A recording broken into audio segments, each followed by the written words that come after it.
Hello dear students, कैसे हैं आप सब। आज का लेक्चर आपके लिए बहुत इंपॉर्टेंट होने वाला है बिकॉज आज मैं आपको रजिस्ट्रेशन चैप्टर के तीन इंपॉर्टेंट सेक्शन कराने वाली हूँ, which is section number 22, section 23 and section number 24। ठीक है जी। अब एक चीज ध्यान रखना कि मैम इसके अंदर है चीजें बहुत सारी मुझे लर्न करने के लिए, पर मैंने इतना आपके लिए ट्राई कर दिया कि मैंने पूरे पूरे तीन सेक्शन आपको 2.5 पेजेस के अंदर कंप्रीहेंसिवली कंसोलिडेट करके दे दिए। ठीक है जी। अब देखो, सेक्शन नंबर 22 किस चीज में बात करता है। सेक्शन नंबर 22 कहता है थ्रेश होल्ड फॉर रजिस्ट्रेशन। कहने का मतलब कि अगर आपकी जो एग्रीगेट टर्नओवर है, जो आपकी बेटा सेल्स है पूरे साल की, अगर एक जो वो लिमिट है उस स्पेसिफाइड लिमिट से ऊपर हो जाएगी, तब आपको रजिस्ट्रेशन लेना मैंडेटरी हो जाएगा। That means threshold for registration वो आपको सेक्शन नंबर 22 गवर्न करके देता है कि कौन कौन सी स्टेट के अंदर आपकी क्या थ्रेश होल्ड लगने वाली है। थ्रेश होल्ड का मतलब क्या है बेटा, एक तरीके की आपकी लिमिट। अगर आपने उस लिमिट को ब्रीच कर दिया, या आपकी लिमिट है, अगर आपने इस लिमिट को ब्रीच कर दिया, तो इसके बाद आप रजिस्ट्रेशन करवाने के लिए क्या हो जाओगे, लाइबल हो जाओगे। तो सेक्शन नंबर 22 कहता है कि आपकी रजिस्ट्रेशन करवाने की थ्रेशोल्ड लिमिट क्या होनी चाहिए। ठीक है जी। अब जैसे इसको याद करने का सिंपल सा तरीका, एक जो छोटा बच्चा होता है, वो स्कूल में जाने के लिए एक थ्रेशोल्ड होती है उसकी, कि अगर वो 2 साल का हो गया, 3 साल का हो गया, तब जाके वो प्राइमरी स्कूल के अंदर, प्ले स्कूल के अंदर उसका एडमिशन होता है। तो वो थ्रेशोल्ड क्या है, लिमिट क्या है जो आपको ब्रीच करनी है। तो देखो, आप रजिस्ट्रेशन सिर्फ उन्हीं स्टेट्स में कराओगे जहां पे आपका प्लेस ऑफ बिजनेस है। पीओबी का मतलब क्या होता है, प्लेस ऑफ बिजनेस। अरे भाई, मेरा काम दिल्ली से है तो मैं दिल्ली में रजिस्ट्रेशन करवाऊंगी ना, मैं महाराष्ट्र में जाके, तमिलनाडु में जाके रजिस्ट्रेशन क्यों कराऊंगी अगर मेरा प्लेस ऑफ बिजनेस वहां पे है ही नहीं। तो रजिस्ट्रेशन उसी स्टेट में कराना है जहां पे आपका प्लेस ऑफ बिजनेस हो। पहला पॉइंट क्लियर है। उस दूसरा पॉइंट, एवरी सप्लायर, जो भी सप्लायर्स है, जो भी सप्लाई कर रहे हैं, चाहे वो गुड्स है चाहे वो सर्विस है, उनको रजिस्टर करवाना पड़ेगा उस स्टेट के अंदर अगर उनकी एग्रीगेट टर्नओवर जो है वो थ्रेश से बड़ी हो जाती है, एग्रीगेट टर्नओवर थ्रेशोल्ड को एक्सीड कर जाती है। मैम थ्रेशोल्ड क्या है, एक तरीके का मेरा बेंचमार्क है, एक लिमिट है। अगर मैंने इस लिमिट को एक्सीड कर दिया, किस लिमिट को, थ्रेशोल्ड की लिमिट को, तो मुझे रजिस्ट्रेशन करवाना ही पड़ेगा, जो कि मुझे गवर्न करता है सेक्शन नंबर 22। अब मैम लिमिट किसके देखते हैं, आपकी एग्रीगेट टर्नओवर की। एग्रीगेट टर्नओवर क्या है वो हमने ऑलरेडी समझ रखा है। ठीक है, तो जो वहां पे हमने एग्रीगेट टर्नओवर निकालना समझा था, वो हमें यहाँ पे हेल्प कर रहा है, बिकॉज एग्रीगेट टर्नओवर डिफाइन करता है कि आप थ्रेशोल्ड से कम हो या थ्रेशोल्ड से ज्यादा एक्सीड कर चुके हो। ठीक है जी। अब मैम ये लिमिट की तीन चीजें हैं। एग्रीगेट जो टर्नओवर है बेटा, अलग अलग स्टेट्स में उसकी अलग अलग लिमिट है। पहला केस क्या है मैम, अगर आप make my trip to Nagaland, मतलब मणिपुर, मिजोरम, त्रिपुरा एंड नागालैंड, इन चार स्टेट्स के अंदर से अगर आप सप्लाई कर रहे हो, तो आपकी जो लिमिट है वो होगी बेटा 10 लाख की। डिपेंडिंग, आप एक्सक्लूसिवली सप्लाई ऑफ गुड्स कर रहे हो, डिपेंडिंग कि जो आप सप्लाई कर रहे हो वो अगर गुड्स की कर रहे हो, तो आपकी जो थ्रेश होल्ड लिमिट है वो 10 लाख रुपीज की है। ठीक है जी। अगर मैम गुड्स नहीं कर रहे, सप्लाई ऑफ सर्विस कर रहे हैं, सप्लाई ऑफ सर्विस कर रहे हो, या फिर दोनों का मिक्सचर कर रहे हो, गुड्स भी कर रहे हो सर्विस भी कर रहे हो, तो आपकी जो लिमिट है बेटा 10 लाख ही रहने वाली है। तो इसका मतलब, अगर मैम मैं MMT to Nagaland, make my trip to Nagaland वाली स्टेट से सप्लाई ऑफ गुड्स करूं, सप्लाई ऑफ सर्विस करूं, या दोनों करूं, मेरी जो थ्रेश होल्ड है वो 10 लाख रुपीज की है। अगर मैंने 10 लाख रुपीज से 1 रुपए की भी ज्यादा सेल कर दी, मेरी एग्रीगेट टर्नओवर सुपर एक्सीड कर जाएगी, तो मुझे इन स्टेट्स के अंदर क्या करवाना पड़ेगा, रजिस्ट्रेशन करवाना पड़ेगा। पर इनमें से कौन सी स्टेट में, जहां पे मेरा बिजनेस है उस स्टेट के अंदर। ठीक है जी। अब पहला केस तो क्लियर हो गया। सेकंड केस क्या है, Puma T shirt. Puma T shirt क्या है मेरी, पौंडीचेरी, उत्तराखंड, मेघालय, अरुणाचल प्रदेश, तेलंगाना एंड सिक्किम, ये जो मेरी 6 स्टेट्स है, अगर इसके अंदर मैं सिर्फ सप्लाई ऑफ गुड्स कर रही हूँ, सिर्फ मैं सामान बेच रही हूँ, लेट सपोज मेरा सिर्फ गारमेंट का ही बिजनेस है, तो मेरी जो एग्रीगेट टर्नओवर की लिमिट है वो हो जाएगी 20 लाख रुपीज। अच्छा जी। मैम अगर मैं सप्लाई ऑफ सर्विस कर रही हूँ, मैं वहां पे लॉयर के तरीके से अपना जो प्रोफेशन है वो एंटरटेन कर रही हूँ, एज अ डॉक्टर के तरीके से कर रही हूँ, सप्लाई ऑफ सर्विस कर रही हूँ, या फिर दोनों का मिक्सचर, गुड्स भी कर रही हूँ सर्विस भी कर रही हूँ, तब भी जो मेरी लिमिट है वो 20 लाख रहने वाली है। कौन सी स्टेट्स के लिए, प्यूमा टी शर्ट के लिए। अब देखो, याद रखना मैम, ये उत्तराखंड है, यू से उत्तराखंड है, इसको उत्तर प्रदेश कंसीडर मत कर लेना। ये ए से अरुणाचल प्रदेश है, इसे आंध्र प्रदेश कंसीडर मत कर लेना। तो ये इसके अंदर प्यूमा टीएस में आने क्या वाला है वो आपको याद रखना है। ये मैंने आपको मेमोरी टेक्निक बता दी। तो मैम अभी तक मैं एक चीज समझ पाई हूँ कि रजिस्ट्रेशन सिर्फ उसी स्टेट में लेना है जहां पे मेरा प्लेस ऑफ बिजनेस है। सेकेंडली, रजिस्ट्रेशन कब लेना है, अगर मेरी थ्रेशोल्ड लिमिट एक्सीड कर जाती है,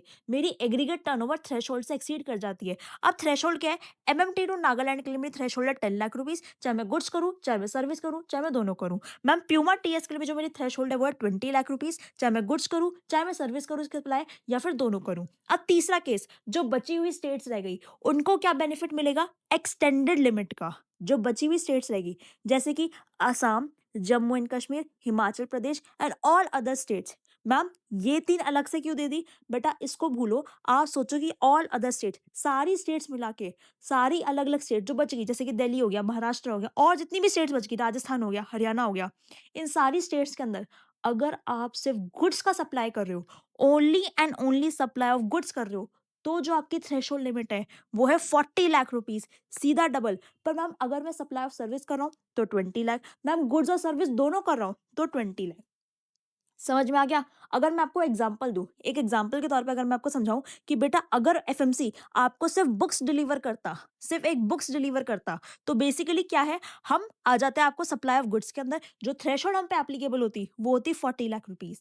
पर अगर बुक्स के साथ-साथ, बुक्स भी दे रहे हैं आपको सप्लाई ऑफ गुड्स और साथ-साथ में आपको लेक्चर्स भी दे रहे हैं सप्लाई ऑफ सर्विस, तो जो थ्रेशोल्ड लिमिट है, वो हो जाएगी 20 लाख रुपीज़ की। ठीक है? फॉर एग्जांपल टैक्समैन पब्लिकेशन है आपकी, अगर वो सिर्फ़ आपको बुक्स दे रहा है, उसकी थ्रेशोल्ड लिमिट है 40 लाख रुपीज़। पर अगर टैक्समैन आपको बुक्स के साथ-साथ आपको वीडियो लेक्चर्स, कोर्सेज़ वगैरह भी दे रहा है, तब वो गुड्स प्लस सर्विस दोनों की सप्लाई में आएगा और इससे उसकी जो लिमिट होगी वो 20 लाख रुपीज़ हो जाएगी। तो क्या ये पूरा का पूरा चार्ट आपको क्लियर है? क्या ये यहाँ से लेकर यहाँ तक आपको क्लियर है? मैम सेक्शन नंबर 22 बात करता है थ्रेशोल्ड फॉर रजिस्ट्रेशन, जहाँ पे काम कर रहे हो वहीं पे रजिस्ट्रेशन करवाने की रिक्वायरमेंट है। रजिस्ट्रेशन की 3 लिमिट है, रजिस्ट्रेशन की बेटा 3 लिमिट है। Ma'am make my trip to Nagaland से अगर आप काम कर रहे हो, चाहे गुड्स का करो, चाहे सर्विस का करो, चाहे दोनों का करो, बोथ का करो, आपकी जो थ्रेशोल्ड लिमिट है वो है 10 लाख रुपीज़। मैम अगर आप प्यूमा टी-शर्ट से कर रहे हो, तो चाहे आप गुड्स का करो, चाहे आप सर्विस का करो, चाहे आप दोनों का करो, आपकी जो थ्रेशोल्ड लिमिट है वो है 20 लाख रुपीज़। और मैम बाकी की जितनी भी अदर स्टेट्स रह गई है, तो यहाँ पे ध्यान देने वाली बात क्या है, अगर सिर्फ ओनली एंड ओनली गुड्स का कर रहे हो तो 40 लाख रुपीज़, मैम सर्विस का कर रहे हैं या फिर दोनों का कर रहे हैं तो 20 लाख रुपीज़ की मेरी थ्रेशोल्ड लिमिट है। थ्रेशोल्ड का मतलब क्या है, अगर मैंने इस लिमिट से ऊपर मेरी एग्रीगेट टर्नओवर हो गई, तो मुझे उस स्टेट के अंदर रजिस्ट्रेशन करवाना मैंडेटरी हो जाएगा। यहाँ तक क्लियर है? अब सेक्शन नंबर 22 को ही आगे कंटिन्यू कर रहे हैं हम। अब देखो यहाँ पे लिखा हुआ है जो हमारी एक्सटेंडेड लिमिट है, जो मेरी एक्सटेंडेड लिमिट है, एक्सटेंडेड कौन सी? 40 लाख वाली लिमिट, वो अवेलेबल नहीं होगी। ये 40 लाख वाली लिमिट हम देखेंगे नहीं, अगर हम कंपल्सरी रजिस्ट्रेशन के अंदर फॉल कर रहे हैं। कंपल्सरी मतलब यहाँ पे सेक्शन नंबर 24 गवर्न करता है बेटा कंपल्सरी रजिस्ट्रेशन। भाई देखना ही नहीं, तेरी सेल ₹1 की क्यों ना हो, तुझे डे 1 से ही अपने आप को रजिस्टर करवाना ही पड़ेगा। चाहे आपकी ₹1 की सेल क्यों ना हो, आपकी थ्रेशोल्ड, आपकी एग्रीगेट टर्नओवर से हमें मतलब ही नहीं। आपको डे 1 से ही अपने आप को रजिस्टर करवाना ही पड़ेगा। तो कह रहे हैं आपको जो 40 लाख वाली लिमिट है, नहीं मिलने वाली अगर आप कंपल्सरी रजिस्ट्रेशन के अंदर फॉल कर रहे हो। सेकंड, अगर आप वॉलंटरी रजिस्ट्रेशन में फॉल कर रहे हो, आप खुद से, अपनी स्वेच्छा से, अपनी इच्छा से आप जा रहे हो, अपने आप को रजिस्टर करवा रहे हो, तो फिर आप खुद बताओ ना, टर्नओवर का लिमिट रह ही क्या गया? इसका रेलेवेंस ही क्या रह गया? आप जो थ्रेशोल्ड देख रहे हो कि भाई मैं थ्रेशोल्ड से जो एक्सीड करूँगा, तब मुझे रजिस्ट्रेशन कराना है, आपने खुद ही करा लिया या फिर आप लायबल ही हो, कंपल्सरी करवाना ही पड़ेगा, तो टर्नओवर वाला सीन खत्म हो जाता है। तीसरा, अगर बेटा आप नोटिफाइड गुड्स की सर्विसेज़ सप्लाई कर रहे हो, मतलब बेसिकली आप नोटिफाइड गुड्स को सप्लाई कर रहे हो, तो जो आपकी थ्रेशोल्ड है वो 10 लाख और 20 लाख ही देखी जाएगी। मतलब 10 लाख कौन से केस के अंदर? Make my trip to Nagaland, और 20 लाख किसके अंदर? For all other states. प्यूमा टीएस भी आ गई इसके अंदर और साथ-साथ में जितनी रिमेनिंग स्टेट्स है वो भी आ गई इसके अंदर। तो अगर आप उन नोटिफाइड गुड्स की सप्लाई कर रहे हो, तो आपको 40 लाख कभी भी नहीं मिलने वाले। हमने क्या बोला? अदर स्टेट्स के अंदर, यहाँ पे अदर स्टेट्स में अगर सिर्फ और सिर्फ आप गुड्स की सप्लाई कर रहे हो तो 40 लाख मिल जाएंगे। पर हम आपको कुछ गुड्स बताते हैं, उसके ऊपर किसी भी स्टेट से करो, आपको 40 लाख वाली लिमिट मिलने वाली नहीं है। और वो गुड्स कौन कौन से हैं? आइसक्रीम एंड और अदर एडिबल आइस, जो खाने वाली आइस, वेदर और नॉट कंटेनिंग कोकोआ, पान मसाला, बिल्डिंग ब्रिक्स, ईंटें वगैरह, ब्रिक्स एंड फॉसिल्स, मील्स और सिमिलर सिलिकॉन अर्दन और रूफिंग टाइल्स, टाइल वगैरह हो गई, फ्लैश टाइप ब्रिक्स, फ्लैश है एग्रीगेट्स, फ्लैश है ब्लॉक्स। अब ये सब चीज़ें है क्या? Tobacco and tobacco substitute, manufacturing tobacco substitute, तो टोबैको को बनाने में काम आते हैं सब्स्टिट्यूट्स वो।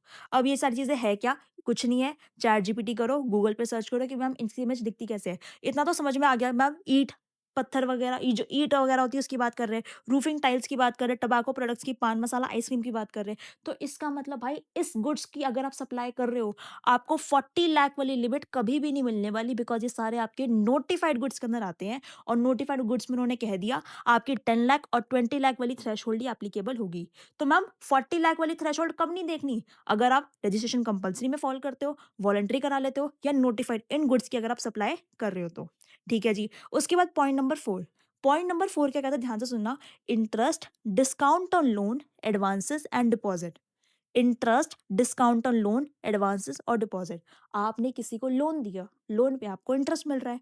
आपने किसी को पैसे दिए, उसने आपको कुछ एडवांस दिया। आपने मतलब बेसिकली आपको एक तरीके से इंटरेस्ट मिल रहा है। आपने किसी के शेयर्स, डिबेंचर्स खरीद रखे थे, आपको डिबेंचर्स के ऊपर इंटरेस्ट मिल रहा है। तो बेसिकली उसको हम क्या एग्रीगेट टर्नओवर का पार्ट मानेंगे? कह रहे हैं अगर हम रजिस्ट्रेशन वाले चैप्टर के अंदर जाएं तो एग्रीगेट टर्नओवर में इसको इंक्लूड करेंगे, पर अगर हम कॉम्पोजिशन लिवाई वाले चैप्टर में जाएं तो एग्रीगेट टर्नओवर में इसको एक्सक्लूड करेंगे। अब मैम ये जो सीएल है, कॉम्पोजिशन लिवाई, ये क्या है बेटा? वही सेम चीज है।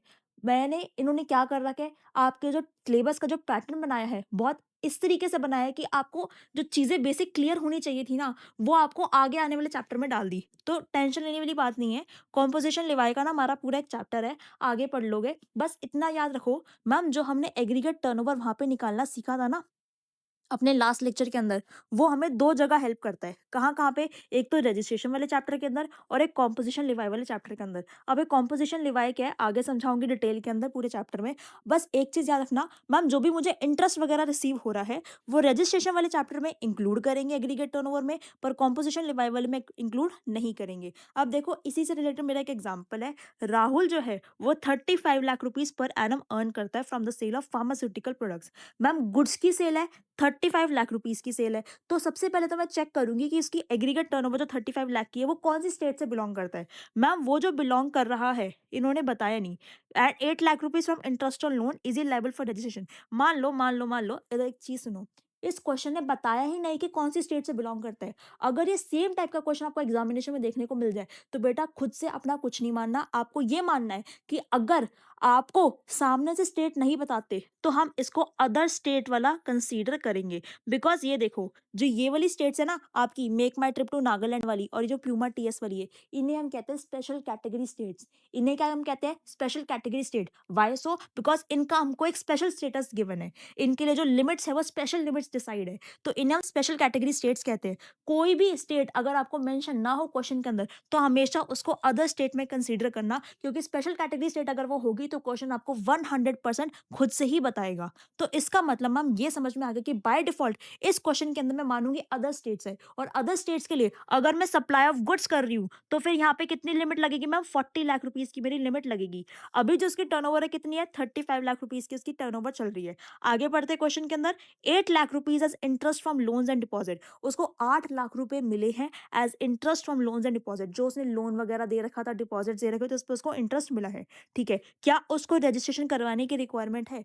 क्या उसको रजिस्ट्रेशन करवाने की रिक्वायरमेंट है? तो हमने क्या पढ़ा मैम, अगर मुझे कोई भी interest, discount on loan, advances कुछ भी मिल रहा है, तो एग्रीगेट टर्नओवर में अगर मैं रजिस्ट्रेशन वाले चैप्टर के अंदर हूं तो उसको इंक्लूड कर लेंगे। तो मैम 35 लाख प्लस 8 लाख, ये मेरा कितना हो जाएगा? 43 लाख। तो 43 लाख 40 लाख से ऊपर हो गया, तो यस उसको रजिस्ट्रेशन कराने की रिक्वायरमेंट है। पर आगे क्वेश्चन में चलते हैं। व्हाट इफ अगर जो उसकी इंटरेस्ट इनकम है वो सिर्फ 3 लाख रुपए होती, तो मैम 35 लाख प्लस 3 लाख कितना हो गया? ये 38 लाख। 40 लाख से कम है, तो इस केस में उसको रजिस्ट्रेशन कराने की रिक्वायरमेंट नहीं है। तो ये चीज क्लियर हो गई कि पहले तो इसका आंसर आएगा यस, और सेकंड वाले केस में इसका आंसर आएगा नो। यस और नो क्यों आया? क्योंकि एग्रीगेट टर्नओवर में ये जो इंटरेस्ट डिपॉजिट वाला अमाउंट है, रजिस्ट्रेशन के चैप्टर में जाओगे तो इसे करेंगे ऐड, पर कॉम्पोजिशन लिवाई वाले चैप्टर के अंदर होते तो इसको कंसीडर नहीं करते। आई होप जब भी ये वाला पॉइंट पढ़ोगे तो इस एग्जांपल से रिलेट करके पढ़ोगे, आपको चीजें क्लियर हो जाएंगी। नोट पे क्या लिखा है? For extended threshold of 40 lakh rupees, आपको supply of goods plus interest दोनों को ऐड करना है। Supply of goods plus interest दोनों को आपको ऐड करके चलना है। फिर आ जाओ पॉइंट नंबर 5। रजिस्ट्रेशन अगर आप एक स्टेट में करोगे equals to mandatory registration in all other states. अब इस पॉइंट में थोड़ा सा मैं रुकती हूँ, थोड़ा आपको डिटेल में लेकर चलती हूँ। वो बेटा ये कहने की कोशिश कर रहा है कि अगर आपने एक स्टेट में रजिस्ट्रेशन करवाने के लिए लायबल हो जाओगे तो आपको सारी स्टेट में करवाना पड़ेगा। अगर आपने एक स्टेट में रजिस्ट्रेशन करवाने के लिए लायबल हो गए, रजिस्ट्रेशन एक स्टेट में हुआ, तो जहां जहां पे आपका प्लेस ऑफ बिजनेस है वहां वहां पे आपको मैंडेटरी अदर स्टेट्स में भी रजिस्ट्रेशन करवाने की रिक्वायरमेंट होगी। अब इसको मैं आपको एक्सप्लेन करती हूँ इस वाले एग्जाम्पल से। फॉर एग्जाम्पल आपके पास 3 स्टेट्स है, गुजरात, मध्य प्रदेश और त्रिपुरा। अब मुझे ये बताओ इनकी जो थ्रेशोल्ड लिमिट है वो क्या है? मैम गुजरात आता है अदर स्टेट्स में 40 लाख रुपीज़ की थ्रेशोल्ड लिमिट है गुड्स के केस में, गुड्स के केस में थ्रेशोल्ड लिमिट कितनी है? 40 lakh rupees. Ma'am Madhya Pradesh other states में आता है गुड्स के केस में थ्रेशोल्ड लिमिट कितनी है? 40 lakh rupees. Tripura special category state में आता है, make my trip to Nagaland में आता है, तो यहाँ पे जो थ्रेशोल्ड लिमिट है वो है बेटा 10 लाख रुपीज़ की फॉर रजिस्ट्रेशन। ठीक है जी। अब गुजरात से जो उसने काम किया, जो उसने सप्लाई करी 5 लाख की करी, एमपी से 14 लाख की करी और त्रिपुरा से 12 लाख की करी। क्या सारी की सारी आपकी टैक्सेबल सप्लाईज? तो आपको एक चीज पता है मैम, अगर मैं ये देखूं, अगर बेटा आप ये देखो, त्रिपुरा स्पेशल कैटेगरी स्टेट है, 10 लाख की सेल होनी चाहिए थी, आपने 12 लाख की कर दी, आपने 12 लाख की कर दी, थ्रेशोल्ड को ब्रीच कर दिया, तो त्रिपुरा में तो रजिस्ट्रेशन करवाना ही पड़ेगा। पर अगर किसी भी स्टेट की वजह से आप लायबल हो रहे हो फॉर रजिस्ट्रेशन, तो आपको और स्टेट्स के अंदर भी रजिस्ट्रेशन करवाना पड़ेगा। यही चीज यहाँ पे लिखी हुई है, registration in one state. Ma'am Tripura में रजिस्ट्रेशन करवाना पड़ा बिकॉज एग्रीगेट टर्नओवर ब्रीच हो गई, तो मैंडेटरी रजिस्ट्रेशन करवाना पड़ेगा दूसरी स्टेट्स के अंदर भी, मतलब गुजरात और एमपी में भी रजिस्ट्रेशन कराना पड़ेगा। तो सिमिलरली मैंने यहाँ पे लिखा हुआ है गुजरात, एमपी, त्रिपुरा तीनों में रजिस्ट्रेशन करवाने की रिक्वायरमेंट है। आगे चलो, same question, same example. Ma'am यहाँ से 5 लाख की कर रहा है, यहाँ से 14 लाख की कर रहा है और यहाँ से 12 लाख की कर रहा है, पर क्वेश्चन ये कह रहा है कि त्रिपुरा से जो वो सप्लाईज कर रहा है वो एग्जेम्प्ट सप्लाईज कर रहा है। त्रिपुरा से बेटा जो वो कर रहा है वो एग्जेम्प्ट सप्लाईज कर रहा है, तो इसी का ही एक्सेप्शन निकल कर आता है कि अगर किसी भी स्टेट से आप एग्जेम्प्ट सप्लाईज कर रहे हो, वैसे तो त्रिपुरा की एग्रीगेट टर्नओवर 12 लाख रुपए है, पर अगर आपने उससे एग्जेम्प्ट सप्लाईज करी, नॉन टैक्सेबल सप्लाईज करी, इसका मतलब आपको वहां पे रजिस्ट्रेशन करवाने की रिक्वायरमेंट ही नहीं, आपकी सप्लाईज ही एग्जेम्प्ट है, वो जीएसटी के एम्बिट में, स्कोप में, दायरे में आती ही नहीं है, तो आप त्रिपुरा से नहीं करवा सकते। और यहाँ पे अगर इनकी एग्रीगेट देखोगे तब भी आपकी नहीं बन पा रही, तो आपको तीनों में रजिस्ट्रेशन कराने की रिक्वायरमेंट नहीं है। अगर आप किसी स्पेशल कैटेगरी स्टेट से एग्रीगेट टर्नओवर को ब्रीच कर देते हो, तो भैया आपको मैंडेटरी सारी स्टेट में रजिस्ट्रेशन कराने की रिक्वायरमेंट है। पर उसी स्पेशल कैटेगरी स्टेट से अगर आप एग्जाम या नॉन टैक्सेबल सप्लाई कर रहे हो, तो फिर आपको कहीं पे भी रजिस्ट्रेशन कराने की रिक्वायरमेंट नहीं है। ठीक है जी, प्रोवाइडेड आपकी एग्रीगेट टर्नओवर ब्रीच ना हो रही हो। अब थर्ड केस में देखो, गुजरात से 20 लाख, एमपी से 21 लाख, त्रिपुरा से 12 लाख, और त्रिपुरा से अगेन एग्जाम सप्लाईज ही कर रही है, तो त्रिपुरा में तो करने की रिक्वायरमेंट है ही नहीं। पर इन तीनों का देखो टोटल, क्या इन तीनों का टोटल जो है एग्रीगेट टर्नओवर, इन तीनों का टोटल क्या है? 40 लाख से ऊपर हो गया, बिल्कुल हो गया। तो गुजरात और एमपी में आपको रजिस्ट्रेशन कराने की रिक्वायरमेंट है। सबसे पहला कंडीशन क्या है, मुझे पता है थोड़ा सा कंफ्यूजिंग है, बस मैं आपको एक चीज समझाने की कोशिश कर रही हूँ, बिकॉज अगर रजिस्ट्रेशन के हम बहुत डीप में जाएंगे ना, तो बेटा बहुत अलग अलग टाइप के कंफ्यूजिंग क्वेश्चन है। इतना हमारे एग्जामिनेशन में आते नहीं है, जितना आता है बेसिक वो मैंने आपको सिखा दिया। मैंने आपको क्या बताने की कोशिश करी है मैम, एग्रीगेट टर्नओवर देखेंगे पैन इंडिया बेसिस के ऊपर, मतलब सारी स्टेट्स के मिला के एग्रीगेट टर्नओवर देखेंगे बेटा पैन इंडिया बेसिस के ऊपर। पहली चीज क्लियर, सारी स्टेट्स की मिला के जो टर्नओवर होने वाली है वो मेरी एग्रीगेट टर्नओवर का पार्ट बनेगी। मैं अलग 28 के 28 स्टेट से मैं सप्लाई कर रही हूँ, तो 28 की 28 स्टेट की टर्नओवर ऐड होगी। पहला पॉइंट क्लियर। क्या अब ऐड करो, एग्रीगेट टर्नओवर 40 लाख से ऊपर हो रही है? मैम एग्रीगेट टर्नओवर 40 लाख से ऊपर तो नहीं हो रही, पहला क्राइटेरिया खत्म। मैम इसके अंदर क्या कोई स्पेशल कैटेगरी स्टेट है? हाँ, त्रिपुरा भी स्पेशल कैटेगरी स्टेट है। मैम क्या उससे जो एग्रीगेट टर्नओवर है वो एक्सीड कर रही है? हाँ मैम, 10 लाख की होनी थी, 12 लाख की कर रहे हैं और टैक्सेबल सप्लाई कर रहे हैं, तो त्रिपुरा में तो रजिस्ट्रेशन करवाना ही है। पर अगर त्रिपुरा में रजिस्ट्रेशन करवाना पड़ गया, तो भैया आपको और स्टेट्स के अंदर भी करवाना पड़ेगा, because registration in one state equals to mandatory registration in other state. ठीक है जी। वही सेम एग्जांपल, मैम क्या मेरी एग्रीगेट टर्नओवर 40 लाख से ऊपर हो रही है? नहीं हो रही जी। उसके बाद मैम क्या कोई स्पेशल कैटेगरी स्टेट है? बिल्कुल है, त्रिपुरा से है। मैम रजिस्ट्रेशन की जो लिमिट है वो एक्सीड कर रही है? बिल्कुल कर रही है। पर यहाँ से बेटा मैं एग्जाम सप्लाईज कर रही हूँ, जीएसटी लगना ही नहीं चाहिए इसके ऊपर, तो भाई त्रिपुरा में लाइबल नहीं हूँ, और एक स्टेट में रजिस्ट्रेशन नहीं हुआ, इसमें भी नहीं हुआ, इसमें भी नहीं हुआ, तो किसी में भी करने की रिक्वायरमेंट नहीं है। तीसरा केस, मैम क्या एग्रीगेट टर्नओवर 40 लाख से ऊपर हो रही है? बिल्कुल हो रही है। एग्रीगेट टर्नओवर 40 लाख से ऊपर हो रही है तो मैंडेटरी रजिस्ट्रेशन करवाना पड़ेगा, पर त्रिपुरा से तो मैं एग्जाम करी, तो त्रिपुरा में मत कराओ। ठीक है, चलो एक्सेप्शन, इन एनी स्टेट अगर आपका सेक्शन नंबर 23 अप्लाई हो रहा है, तो आपको उस स्टेट में रजिस्टर करवाने की रिक्वायरमेंट नहीं है। ये वाला पॉइंट आपका सेक्शन नंबर 23 से कनेक्ट हो जाएगा कि हमने त्रिपुरा में क्यों नहीं कराया, क्योंकि सेक्शन 23 साफ साफ कहता है कि अगर मेरे सेक्शन में फॉल हुई कंडीशन फुलफिल होगी किसी भी स्टेट की, तो आपको उस स्टेट में रजिस्ट्रेशन कराने की रिक्वायरमेंट नहीं है। अब आपका ये सवाल आएगा कि मैम आपने ये बोला था registration in one state equals to mandatory registration in all other states, आपने बोला कि एक स्टेट में रजिस्ट्रेशन होगा तो सारी स्टेट में कराना पड़ेगा। ठीक है जी, मैंने बिल्कुल सही बात बोली। तो मैम यहाँ पे तो देखो एक बात बताओ, गुजरात में रजिस्ट्रेशन होगा क्योंकि एग्रीगेट टर्नओवर ब्रीच हो गई, ठीक है? 40 लाख से ऊपर चली गई। एमपी में भी करवाएँगे, त्रिपुरा में भी कराएँगे, पर यहाँ पे आपने त्रिपुरा में मना क्यों करा? अब इसका जवाब आपको मिलेगा सेक्शन नंबर 23 के अंदर, बिकॉज़ सेक्शन नंबर 23 साफ-साफ एक चीज़ कहता है कि अगर आप किसी भी स्टेट से एग्ज़ेम्प्ट अप्लाई कर रहे हो, तो उस स्टेट से रजिस्ट्रेशन कराने की रिक्वायरमेंट नहीं है। समझा दूँ सेक्शन 23? बताओ, बता दूँ आपको सेक्शन नंबर 23? बता देती हूँ। पर आपको एक चीज़ क्लियर हो जाएगी कि यहाँ पे मैम आपने बोला था एक स्टेट में रजिस्ट्रेशन कराना हुआ तो सब में कराना पड़ेगा। तो मैम यहाँ पे कराना हुआ तो त्रिपुरा में क्यों नहीं कराया? यहाँ पे भी तो येस होना चाहिए था। उसका रीज़न क्या है? उसका रीज़न छुपा है सेक्शन नंबर 23 के अंदर, जो कि साफ-साफ कहता है कि अगर किसी भी स्टेट से एग्ज़ाम सप्लाई करते हुए पा गए, तो उस स्टेट में कराने की रिक्वायरमेंट नहीं है। ठीक है? जब इसको सेक्शन नंबर 23 के साथ रीड करोगे, तो ये वाला पॉइंट अच्छे से आपको समझ में आ जाएगा। चलो जी, अब आगे चलते हैं। आगे आपका 6 number point, only the licence और the marketing office which does not made any taxable supply, इनको रजिस्ट्रेशन कराने की रिक्वायरमेंट नहीं है। अब इसको ना एग्जांपल को मैं कनेक्ट करती हूँ आपकी सीए वाली फैटर्निटी से, आपकी इंडस्ट्री से। अब बेटा उस इंडस्ट्री के अंदर क्या होता है, आपके टीचर एक ही हैं, ठीक है जी। आपकी जो बुक्स डिस्पैच होती है वो उन्हीं टीचर की अकेडमी वगैरह से होती है। पर पूरे दिल्ली के अंदर, अलग-अलग स्टेट्स के अंदर उन्होंने क्या होता है अपने छोटे-छोटे ना सेंटर्स जो होते हैं ना वो होते हैं। एक तरीके से उनके मार्केटिंग सेंटर्स या मार्केटिंग ऑफिसेस, वो कुछ नहीं होता, बस उनके बारे में ना इन्फॉर्मेशन प्रोवाइड करने के लिए, जानकारी देने के लिए वो एस्टेब्लिश हो रहे हैं। वहाँ से वो कोई भी टैक्स सप्लाई नहीं करते। आप कोई भी ऑर्डर प्लेस करोगे तो ऑर्डर जो उनकी मेन ब्रांच है, वो वहाँ से ही एग्जीक्यूट होगा। बस वो जो अलग जगह पे आपके ऑफिसेस बने हुए हैं ना, वो बस आपको इन्फॉर्मेशन, गाइडेंस वगैरह प्रोवाइड करते हैं। तो भाई अगर आप वहाँ से कोई भी टैक्स सप्लाई नहीं कर रहे, आपने जस्ट अपना एक मार्केटिंग ऑफिस खोल रखा है, तो आपको उस चीज़ की रजिस्ट्रेशन कराने की रिक्वायरमेंट नहीं है। उस ऑफिस को, उस लाइसेंस को आपको रजिस्टर कराने की रिक्वायरमेंट नहीं है, बिकॉज़ वहाँ से आप कोई भी सप्लाई नहीं कर रहे। ठीक है जी? उसके बाद पॉइंट नंबर 7, कैलकुलेशन जब आप करोगे बेटा एग्रीगेट टर्नओवर की, एक एजेंट की, तो मैम आपने एक पॉइंट बताया था, एग्रीगेट टर्नओवर के अंदर अगर एजेंट प्रिंसिपल के बिहाफ पे कोई भी टैक्सेबल सप्लाई कर रहा है, तो वो एजेंट की एग्रीगेट टर्नओवर में ऐड करेंगे। और इसी का ही एक मैंने आपको वो बताया था कि कॉन्ट्राडिक्शन, कि जॉब वर्कर के केस में ऐसा नहीं होगा। याद है? तो देखो, calculation of aggregate turnover of agent, अगर एजेंट जो है प्रिंसिपल का इनवॉइस इशू कर रहा है, मतलब एजेंट जो सप्लाई कर रहा है, उसमें प्रिंसिपल जो इनवॉइस है ना, उसमें प्रिंसिपल का नाम लिखा हुआ है कि प्रिंसिपल जो था उसने ये सप्लाई करी है, और जो सप्लाई कर रहा है वो प्रिंसिपल के बिहाफ पे कर रहा है। तो भाई ये चीज आपके एजेंट की एग्रीगेट टर्नओवर के अंदर ऐड करेंगे, जिसे हम बहुत प्यार से कहते हैं अनड्यू हार्डशिप, कि भाई एजेंट के ऊपर लोड है, एक तो प्रिंसिपल का काम भी कर रहा है और एजेंट की एग्रीगेट टर्नओवर में इसको ऐड भी कर रहे हैं। तो मतलब एक तरीके का प्रोविजन है। इसका लॉजिक क्या है, बेसिस क्या है, उस चीज़ पे मत जाओ, उस चीज़ पे जाओ बेटा कि भाई एक एजेंट को ये बोला गया कि अगर तू प्रिंसिपल के बिहाफ पे एक इनवॉइस रेज़ कर रहा है, जिसमें प्रिंसिपल का नाम लिखा हुआ है, सब चीज़ें प्रिंसिपल के बिहाफ पे काम कर रहा है, तो बेशक है वो प्रिंसिपल और क्लाइंट के बीच की ट्रांज़ैक्शन, पर तेरी भी एग्रीगेट टर्नओवर में उसको ऐड कर देंगे, और तूने अगर लिमिट ब्रीच कर दी, तो तुझे भी रजिस्ट्रेशन कराने की रिक्वायरमेंट है। ठीक है जी? अब देखो, अगर एग्रीगेट टर्नओवर ऊपर वाली टर्नओवर को ऐड करने के बाद एजेंट की थ्रेशोल्ड से एक्सीड कर जाएगी, तो एजेंट को भी जीएसटी में रजिस्ट्रेशन कराने की रिक्वायरमेंट होगी।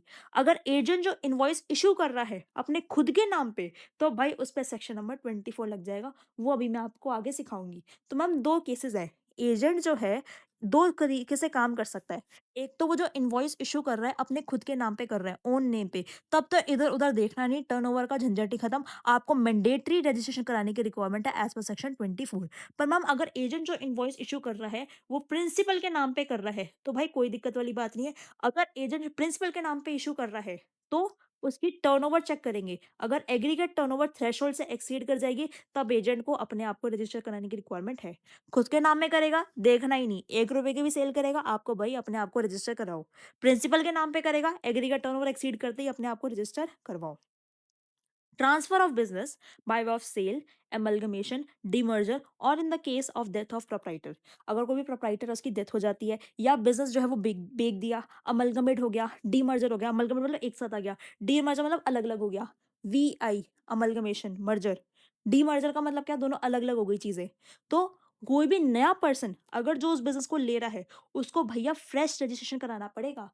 लेट्स सपोज कोई एक एग्जिस्टिंग बिजनेस चलता हुआ आ रहा था, एक सो एंड सो एजुकेशन थी जो एग्जिस्टिंग चलते हुए आ रही थी। अब वो डीमर्ज हो गई, वो बंद हो गई, कुछ भी हो गया, उसने उसको किसी ने खरीद लिया, उसने बेच दिया अपने आप को। तो जो सामने वाला पर्सन है ना, वो उसी का जीएसटी नंबर यूज नहीं करेगा, उसको फ्रेश रजिस्ट्रेशन कराना पड़ेगा। क्यों? इसका रीजन क्या है? मैंने आपको एक चीज बताई थी, मैम जो मेरा जीएसटी नंबर है उसके अंदर मेरा पैन नंबर छुपा हुआ होता है। अब देखो सामने वाले पर्सन के पैन पे वो नंबर इशू हुआ था। आपको अगर वो बिज़नेस सेल हो चुका है, तो आपका पैन नंबर उस जीएसटी नंबर में रिफ्लेक्ट होना चाहिए, तो इसलिए आप न्यू रजिस्ट्रेशन करवाओगे, फ्रेश रजिस्ट्रेशन कराओगे because of new pan number. New pan मतलब एक सामने वाला पर्सन था, लेट्स सपोज़ मिस्टर अक्षित एक पर्सन थे, ठीक है जी। अब उनका एक बिज़नेस था, उनके बिज़नेस पे उन्होंने क्या कर रखा है, एक जीएसटी नंबर इश्यू करा रखा है। अब उनके जीएसटी नंबर पे उनका पैन रिफ्लेक्ट करता है। उन्होंने अपना बिज़नेस जो है वो मुझे सेल कर दिया, उन्होंने अपना बिज़नेस जो है वो मुझे सेल कर दिया, तो अब मुझे फ्रेश रजिस्ट्रेशन कराना पड़ेगा। मुझे फ्रेश जीएसटी नंबर मिलेगा बिकॉज़ मेरे जीएसटी नंबर के अंदर मेरा पैन रिफ्लेक्ट होगा। ठीक है? तो बेटा ये 8 पॉइंट्स हैं। अगर आपको ये 8 पॉइंट समझ में आ गए, तो आपका जो सेक्शन नंबर 22 है थ्रेशोल्ड फॉर रजिस्ट्रेशन, ये अच्छे तरीके से आपका वाइंड अप हो जाएगा। बहुत ईज़ी है, कुछ भी नहीं है इसके अंदर, जस्ट बहुत सिंपल पॉइंट्स हैं। 2 चार्ट है यार, खत्म कर लो फटाफट से। कोई डाउट हो, कन्फ्यूजन हो तो मुझसे पूछना। अब आते हैं फटाफट से सेक्शन नंबर 23 पे। कह रहे रजिस्ट्रेशन कराने की रिक्वायरमेंट ही नहीं, थ्रेशोल्ड वगैरह नहीं। क्या मैम मैं रजिस्ट्रेशन करवाने से बच सकती हूँ? बिल्कुल बच सकती हूँ। अगर आप सेक्शन नंबर 23 में फॉल कर रहे हो। अगर आपकी एग्रीगेट टर्नओवर एक्सीड भी होगी थ्रेशोल्ड से 10 लाख, 20 लाख, 40 लाख, कोई दिक्कत वाली बात नहीं है। आपको रजिस्ट्रेशन नहीं कराना, नॉट लायबल टू रजिस्ट्रेशन। पर कौन से केसेस के अंदर? अगर बेटा आप एंगेज हो exclusively in non taxable supply and exempt supply, आप वैसा सामान बेच रहे हो जो कि जीएसटी के एम्बिट से बाहर है, या फिर जीएसटी अथॉरिटीज एंड डिपार्टमेंट ने स्पेसिफिकली बता दिया कि भाई ये तुम्हारी एग्जाम सप्लाई है। एग्जाम सप्लाई मतलब मैम आगे पूरा का पूरा एक चैप्टर आएगा एग्जामेशन का, उससे आप रिलेट कर पाना कि आज के टाइम पे किस-किस ट्रांज़ैक्शन के ऊपर जीएसटी आपका नहीं लग रहा, और नॉन टैक्सेबल कौन-कौन सी? Ma'am 5 petroleum products and alcoholic liquor for human consumption. तो उन चीज़ों के ऊपर तो आपको रजिस्ट्रेशन करवाने की रिक्वायरमेंट है ही नहीं अगर आप ये काम कर रहे हो। तो मैम इसी से मेरा फिर ये वाला पॉइंट कनेक्ट हो गया कि मैंने त्रिपुरा के अंदर रजिस्ट्रेशन क्यों नहीं कराया? क्योंकि त्रिपुरा से तो मैं एग्ज़ेम्प्ट या फिर नॉन टैक्सेबल सप्लाई कर रही हूँ, और अगर किसी भी स्टेट से मैं एग्ज़ेम्प्ट या नॉन टैक्सेबल सप्लाई कर रही हूँ, तो मुझे रजिस्ट्रेशन कराने का लोड ही नहीं, क्योंकि सेक्शन 23 ने मुझे सेफगार्ड कर दिया। ठीक है जी, पहला वाला पार्ट क्लियर। अब सेक्शन 23 सबसेक्शन 1 जो है, उसका बी पार्ट का कहता है engage exclusively in the supply of produce from cultivation of land. कहने का मतलब आप वो सामान बेच रहे हो जो आपने कल्टीवेट किया है, और कौन होना चाहिए? वो एग्रीकल्चरिस्ट होना चाहिए, commission agent on the behalf of agriculturist. या तो एग्रीकल्चरिस्ट हो, या फिर एग्रीकल्चरिस्ट का कमीशन एजेंट हो जो उसका सामान बेचता हो। और सामान क्या होना चाहिए? आपका कल्टीवेशन, लैंड की कल्टीवेशन जो भी आपका प्रोड्यूस निकल कर आया है, वो अगर आप बेच रहे हो। मैम अगर मेरी फार्म लैंड है, इसमें मैंने जो भी उगाया, मैं अगर बेच रही हूँ, या फिर अगर मेरा एजेंट बेच रहा है, तो मुझे रजिस्ट्रेशन कराने की रिक्वायरमेंट नहीं है। एग्रीकल्चरिस्ट अगर ड्राइड पेपर, सूखा हुआ पेपर, रेजिस, किशमिश वगैरह बेच रहा है, तो to the extent of supply of produce out of the cultivation land, जितना जो प्रोड्यूस मैं बेच रही हूँ, अगर वो लैंड की कल्टीवेशन से, जमीन से निकल कर आया है, जमीन पे मैंने उगाया और वो मैं अगर बेच रही हूँ, तो मुझे रजिस्ट्रेशन कराने की रिक्वायरमेंट नहीं है। ये आपका जो बेटा सेक्शन नंबर 23 है ना, ये देखो ये जो सेक्शन नंबर 23 है, ये आगे कंटिन्यू हो रहा है, और ये कंटिन्यू होकर कहाँ पे? ये रहा सेक्शन 23 कंटिन्यूड। अब मैं आपको इसका एक एग्जांपल बताती हूँ सेक्शन 23 सबसेक्शन 1 का, आपको क्लियर हो जाएगा।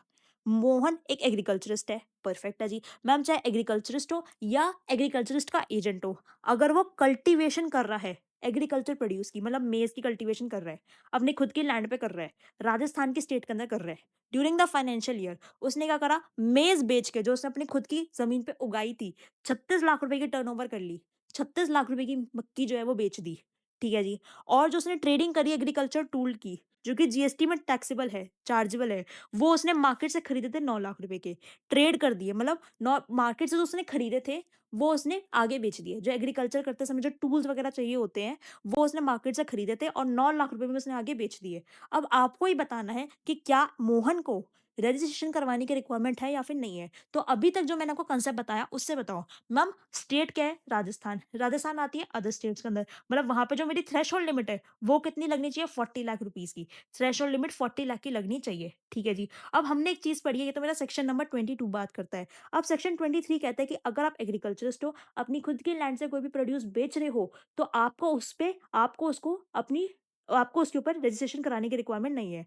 ठीक है जी। तो मैम अब 2 चीज़ें हैं, एक तो 36 लाख और एक मेरे 9 लाख। ठीक है?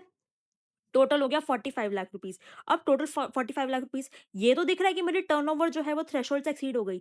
पर भाई मुझे रजिस्ट्रेशन कराने की रिक्वायरमेंट क्यों नहीं है? क्योंकि सेक्शन नंबर 23 सबसेक्शन 1 मुझे मना करता है कि जो मक्की है, जो मैंने मेज़ सेल करी है, वो मेरे टर्नओवर का पार्ट जो बेशक बनेगी, पर मुझे उसपे वो बेसिकली मुझे उसपे क्या करना है? मुझे उसके ऊपर नहीं लेना है रजिस्ट्रेशन उसके बेसिस के ऊपर।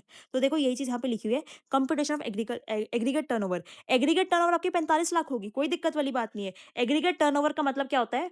सारी की सारी टैक्सेबल और सारी की सारी एग्जेम्प्ट सप्लाई। तो हम 36 लाख प्लस 9 लाख टोटल मेरे 45 लाख रुपीस हो गए। एग्रीगेट टर्नओवर का पार्ट बनेगा। पर सेक्शन नंबर 23 सबसेक्शन 1 ये क्या कहता है कि जो भी सामान मैंने after the cultivation of land अगर बेचा है, which means my supply of मेज, उसको मैं 36 लाख को इग्नोर करूंगी और जो मैंने ट्रेडिंग करके जो सप्लाई करी है वो 9 लाख को मैं कंसीडर करूंगी। तो क्या मैं रजिस्ट्रेशन करवाने के लिए लायबल हूँ? जो टर्नओवर है उसकी सिर्फ 9 लाख रुपीस मानी जाएगी for the purpose of registration. Registration को ध्यान में रखने के लिए उसकी जो टर्नओवर है सिर्फ 9 लाख मानी जाएगी, जो कि थ्रेशोल्ड लिमिट ऑफ 40 लाख से एक्सीड नहीं करती। तो मोहन को जीएसटी में रजिस्ट्रेशन कराने की रिक्वायरमेंट नहीं है। तो बहुत बड़ा एग्जाम्पल, अच्छा एग्जाम्पल था। इसके अंदर हमने ये समझा कि भाई आप कितनी भी सप्लाई क्यों ना कर रहे हो, आपके एग्रीगेट टर्नओवर ब्रीच भी क्यों ना कर रही हो, पर जीएसटी के पर्पज से जो भी अगर आपने सामान बेचा है in respect of in the field of an agriculturist, जो कि आपने कल्टीवेशन ऑफ लैंड करके जो भी सामान बनाया था, उसको अगर आपने बेचा है, तो उसको भाई जीएसटी के एम्बिट से बाहर रखना। कहने का मतलब उसको एग्रीगेट टर्नओवर में ऐड मत करना। एग्रीगेट टर्नओवर में for the purpose of registration हम सिर्फ 9 लाख रुपीस कंसीडर करेंगे एंड 9 लाख रुपीस कम होते हैं 40 लाख रुपीस से, तो उसको जीएसटी में रजिस्ट्रेशन कराने की रिक्वायरमेंट नहीं है। ठीक है जी। Example number 3 clear. आ जाओ। अब सेक्शन 23 सबसेक्शन 2 क्या कहता है वो समझो। सेक्शन 23 के अंदर ही अभी हम पर्सन जो कि एंगेज है इन मेकिंग और सप्लाई ऑफ टैक्सेबल गुड्स या सर्विसेज। कोई भी पर्सन अगर टैक्सेबल गुड या सर्विस को सप्लाई कर रहा है and that are liable to tax under reverse charge, मतलब जो रिसिपिएंट है उसको टैक्स पे करने की रिक्वायरमेंट है, तो भाई आपको रजिस्ट्रेशन करने की रिक्वायरमेंट नहीं है। अब इसको एग्जांपल के तौर पे मैं समझाऊं। मैं एक मिस्टर आकाश है, मिस्टर आकाश एक पर्सन है जो कि सामने वाले पर्सन को मिस रश्मि को क्या कर रहे हैं, एक टैक्सेबल सप्लाई कर रहे हैं। पर उस पे जो टैक्स है वो रश्मि जो है वो आरसीएम में पे करेगी, मतलब रिसिपिएंट टैक्स पे करेगा डायरेक्टली गवर्नमेंट को। मतलब कुछ इस तरीके की आपकी ट्रांजैक्शन होगी, रिसिपिएंट डायरेक्टली गवर्नमेंट को टैक्स पे कर देगा। तो उस केस में गवर्नमेंट के पास टैक्स जाना चाहिए। आप आरसीएम के अंदर रश्मि खुद ही गवर्नमेंट को पे कर रही है, तो आपको रजिस्ट्रेशन कराने की रिक्वायरमेंट नहीं है। अब मैम ये आरसीएम क्या है बेटा, अगेन आपका पूरा का पूरा चैप्टर है जो हम आगे समझेंगे। आरसीएम जब समझ लोगे तब आपको ये वाला पॉइंट अच्छे से क्लियर हो जाएगा। ठीक है। अब वैसे एक मैं बात बताऊं, जब तक आप रजिस्ट्रेशन पढ़ोगे थोड़ी मोड़ी चीजें हैं, जैसे कि मैंने आपको कंपोजिशन लेवाए बताया, जैसे मैंने आपको आरसीएम बताया। अब ये क्या है कि जब तक आप वो अच्छे से नहीं करोगे ना, मैं आपको अगर शॉर्ट में बता भी दूंगी तो आपको उतनी क्लैरिटी नहीं आएगी जब तक हम उस चैप्टर को डिटेल में नहीं करेंगे। और जैसे ही आप कर लोगे तब आपको सारे सारे पॉइंट्स एक बार में क्रिस्टल क्लियर हो जाएंगे। मतलब जब भी आप GST as a whole check करोगे तब आपको चीजें क्लियर हो जाएंगी। अभी के लिए ये समझने की कोशिश करो कि अगर रिसिपिएंट गवर्नमेंट को टैक्स पे करा देगा, तो आप अगर रजिस्टर नहीं भी हो तो भी काम चलेगा, आपको रजिस्टर होने की रिक्वायरमेंट नहीं है। सेकंड, पर्सन अगर इंटरस्टेट सप्लाईज कर रहा है, पर्सन अगर इंटरस्टेट सप्लाई कर रहा है ऑफ टैक्सेबल सर्विसेज, सप्लाई किसकी कर रहा है, सर्विसेज की कर रहा है, टैक्सेबल सर्विसेज, जिसकी एग्रीगेट टर्नओवर 20 लाख या फिर 10 लाख रुपए है। 10 लाख कहाँ पे, एमएमटी टू नागालैंड, और 20 lakh other special category states के अंदर सिर्फ सर्विसेज की सप्लाई कर रहा है, तो उसको रजिस्ट्रेशन कराने की रिक्वायरमेंट नहीं है। अच्छा मैम, अगर यहाँ पे गुड्स होता, क्योंकि यहाँ पे तो सर्विस लिखा हुआ है, गुड्स होता तो बेटा वो फॉल करता है आपका सेक्शन नंबर 24 का था, जिसके अंदर आपको कंपलसरी रजिस्ट्रेशन कराने की रिक्वायरमेंट होती है। अगर आप इंटर स्टेट सप्लाई कर रहे हो, मतलब Delhi to Haryana, Delhi to UP, मतलब इंटर स्टेट सप्लाई कर रहे हो, बॉर्डर चेंज हो रहा है, स्टेट्स चेंज हो रही है, तो भाई आप अगर गुड्स की कर रहे हो तो सेक्शन नंबर 24 में फॉल करोगे, आपको कंपलसरी करवाना पड़ेगा विदाउट कंसिडरिंग एनी थ्रेशोल्ड। पर अगर आप सर्विसेज की कर रहे हो तो सर्विसेज की अगर आप थ्रेशोल्ड से ब्रीच नहीं करते तो आपको रजिस्ट्रेशन कराने की रिक्वायरमेंट नहीं है। ठीक है। अगर मैं आपको कनेक्ट करवाना चाहूँ तो बेटा ये देखो, section number 24, compulsory registration irrespective of threshold, चाहे कुछ भी हो थ्रेशोल्ड, 1 रुपए की क्यों ना हो, सेल्स 1 रुपए की क्यों ना हो, हमें मतलब नहीं, आपको कंपल्सरी रजिस्ट्रेशन कराने की रिक्वायरमेंट है। तो सबसे पहला ही केस बेटा यहाँ पे ये लिखा हुआ है, person making any interstate supply of goods. अगर आप इंटरस्टेट सप्लाई कर रहे हो गुड्स की फोकस देने वाला वर्ड क्या है, गुड्स की, तो आपको बेटा डे 1 से रजिस्ट्रेशन करवाना है। इसका एक्सेप्शन क्या है, सप्लाई ऑफ सर्विस कर रहे हो अगर आप, तो आपको रजिस्ट्रेशन कराने की रिक्वायरमेंट नहीं है, प्रोवाइडेड आप थ्रेशोल्ड के अंदर ही हो।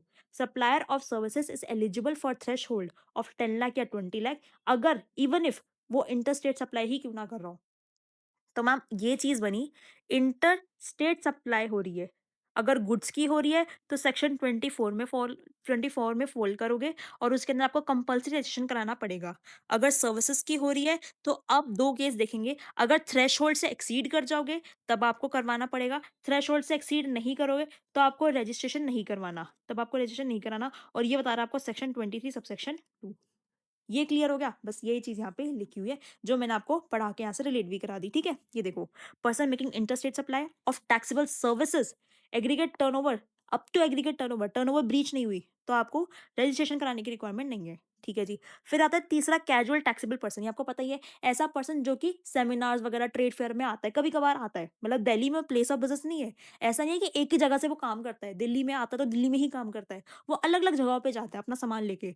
अगर वो स्पेसिफाइड हैंडीक्राफ्ट गुड्स की सप्लाई कर रहा है, तो उसकी टर्नओवर चेक करेंगे। अगर टर्नओवर के अंदर रह के काम कर रहा है, तो उसको भी रजिस्ट्रेशन कराने की रिक्वायरमेंट नहीं है और ये भी आपका यहाँ पे कनेक्ट हो जाएगा बेटा पॉइंट नंबर 2 सेक्शन 24 में। कैजुअल टैक्सेबल पर्सन, भाई सीटीपी अगर है, तो उसको डे 1 से रजिस्ट्रेशन कराना पड़ेगा। इवन इफ अगर आप आगे पढ़ोगे ना सीटीपी को, तो उसको अपनी जो जीएसटी की लायबिलिटी होती है ना, जो जीएसटी का टैक्स होता है, एडवांस में गवर्नमेंट को जब डिपॉज़िट कराना होता है, एडवांस के अंदर मतलब सेल करने से पहले ही वो गवर्नमेंट को अपना टैक्स डिपॉजिट कराता है। पर इसका एक्सेप्शन क्या है? जब हम सेक्शन 23 सब सेक्शन 2 में पढ़ रहे हैं, उसको रजिस्ट्रेशन कराने की रिक्वायरमेंट नहीं है। उसको मतलब किसको? सीटीपी को। अगर जो उसकी थ्रेशहोल्ड है सीटीपी की, वो ब्रीच नहीं हुई है for interstate supply of notified handicraft goods. अगर वो हैंडीक्राफ्ट खुद से बनाए हुए गुड्स को बेच रहा है, तो उसको रजिस्ट्रेशन कराने की रिक्वायरमेंट नहीं है, अगर उसकी जो लिमिट है 10 लाख या 20 लाख से ब्रीच नहीं हुई है। ठीक है जी? ये हो गया, ये चीज़ यहाँ पे लिखी हुई है, ये दोनों पॉइंट कनेक्ट हो गए। इसके बाद person making interstate supply of handicraft goods, यहाँ पे पर्सन की बात करें, यहाँ पे सीटीपी का हटा के एक ओवरऑल बता दिए कि ओवरऑल अगर कोई भी पर्सन है जो कि हैंडीक्राफ्ट गुड्स को इंटरस्टेट सप्लाई करवा रहा है, तो वहाँ पे भी आप थ्रेशोल्ड चेक करोगे 10 लाख और 20 लाख की। फिर उसके बाद जॉब वर्कर जो कि इंटरस्टेट सप्लाई कर रहा है सर्विसेज की, तो उसकी भी हम थ्रेशोल्ड चेक करेंगे, अगर थ्रेशोल्ड के अंदर है तो उसको भी रजिस्ट्रेशन कराने की रिक्वायरमेंट नहीं है। Person making interstate services of eco, e commerce operator. अब ईसीओ कौन होते हैं? जैसे कि बेटा आप समझते हो ओला उबर वाले एक तरीके के आपके मीडिएटर होते हैं, जैसे कि आपके अमेज़न फ्लिपकार्ट वाले एक तरीके के मीडिएटर है। ये क्या होते हैं बेटा? आपके ई कॉमर्स ऑपरेटर, जो कि क्या करते हैं? बायर और सेलर को कनेक्ट करते हैं, ठीक है? एक तरीके से जिसको जो राइड दे रहा है और जिस पर्सन को राइड चाहिए, एक तरीके से मीडिएटर के फॉर्म में काम करते हैं। तो इनको भी आपको रजिस्ट्रेशन कराने की रिक्वायरमेंट नहीं है, इन लोगों को भी, अगर इनकी जो एग्रीगेट टर्नओवर है 20 लाख रुपीज़ है और 10 लाख रुपीज़ है। बेटा देखो ये 20 लाख क्या है? ये सारी स्टेट्स के लिए है और 10 लाख क्या है? Special category state make my trip to Nagaland वाले के लिए, ठीक है? अब देखो इसी पॉइंट को थोड़ा-सा एक्सप्लेन कर रखा है। अगर कोई अनरजिस्टर्ड सप्लाई कर रहा है मेटल स्क्रैप की कोई भी अनरजिस्टर्ड सप्लाईज़ हो रही है।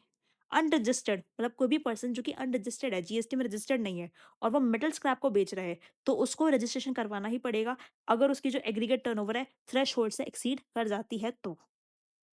ये इस वाले पॉइंट को आगे एक्सटेंड करके बता रखा है। मैम हमने क्या बोला?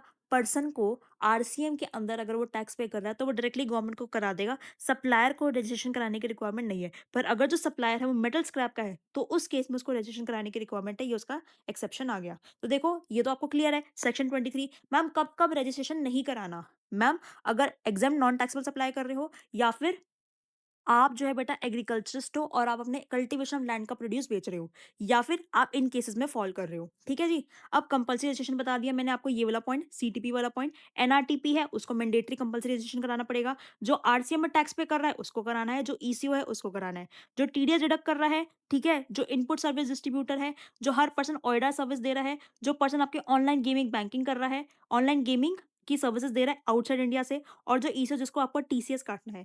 तो इन सबको क्या है? इन सबको आपको बेटा एज़ यूजुअल लर्न करना है।